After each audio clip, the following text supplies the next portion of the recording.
কথায় আছে, ঝাড় নুড়িতে বাড়ি আর তেল সিন্দুরে নারী। কথাটা কিন্তু খুব একটা মিথ্যা না, অনেকটাই সুন্দর, কিন্তু কথাটা সত্যি। আসলে দেখুন, যখন নারী পরিপাটি হয়ে থাকে, একটু মাথায় সুন্দর করে চুল আশ্রয় থাকে, কতই না সুন্দর লাগে।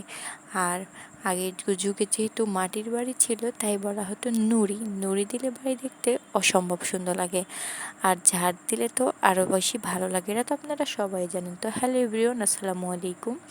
আজকে আপনাদের সঙ্গে ছোট্ট একটা ক্লিপ শেয়ার করব। আমার মেয়ে প্রতিদিন এভাবে আমার ড্রেসিং টেবিলগুলো এলোমেলো করে দেয়, আমাকে প্রতিদিনই গোছগাছ করতে হয়। আর আমি খুবই পিটপিটা স্বভাবের একটা মেয়ে, মানে গোছগাছ যদি না করি তাহলে আমার কোনো কাজেই মন বসে না। এরকমটা আপনাদের কার কার সাথে হয় অবশ্যই কমেন্টে জানাবেন।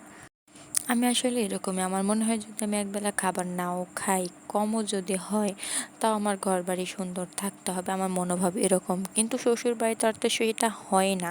সব কিছু কমপ্লিট করে তারপরে আমাকে গোছগাছটাও কমপ্লিট করতে হয়, যেহেতু নিজের মন মাইন্ডকে রিফ্রেশ করতে হবে। সেজন্যই আমার যতই কষ্ট হোক, আমি সম্পূর্ণ জিনিস পরিষ্কার পরিচ্ছন্ন রাখার, সব কাজ কমপ্লিট করারই সবসময় চেষ্টা করি।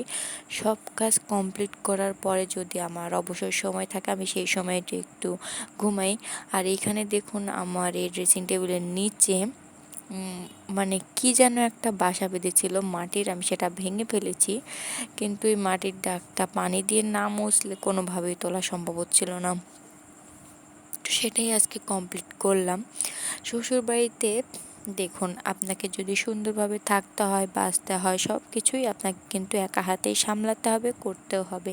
এক্ষেত্রে আপনাকে কেউ সাহায্য করবে না, কিন্তু কেউ কথা বলতে কিন্তু কখনোই ছাড় দেবে না আপনাকে। এটা মানে মাস্ট বি ইম্পর্টেন্ট শ্বশুরবাড়ির জন্য। আমি এমন একটা মানুষ যে মানে কখনো কারোর প্রতি কোনো হিংসা বিদ্বেষ পুষে রাখি না। কে কোন কাজ করলো না করলো সেটা কখনো দেখি না। আমি আমার মতো কাজ করেই যাই। যদি সময় পাই তাহলে একটু বিশ্রাম করি, যদি না পাই তাহলেও আলহামদুলিল্লাহ সব কিছুর জন্য। আল্লাহ যেমন রাখছে, দেখুন সব কিছু আমি সুন্দর করে গোছগাছ করে নিচ্ছিলাম। আর এগুলো কিন্তু আমি আমার অবসর সময়ে করছিলাম। আমি কাজ ফেলে রেখে কখনো বসে থাকার মহিলা না। কাজ ফেলে বসে থাকলে আমার মানে কেমন গা হাত পা চুলকায়, কেমন এরকম হয়। দেখছেন, এই সুন্দর দানিটাকেও আমি কি সুন্দর করে আবার সাজিয়ে নিচ্ছিলাম। সবাই কমেন্টে বলবেন আমার গোছগাছ, আমার ঘর গোছানো দেখতে কেমন লাগে।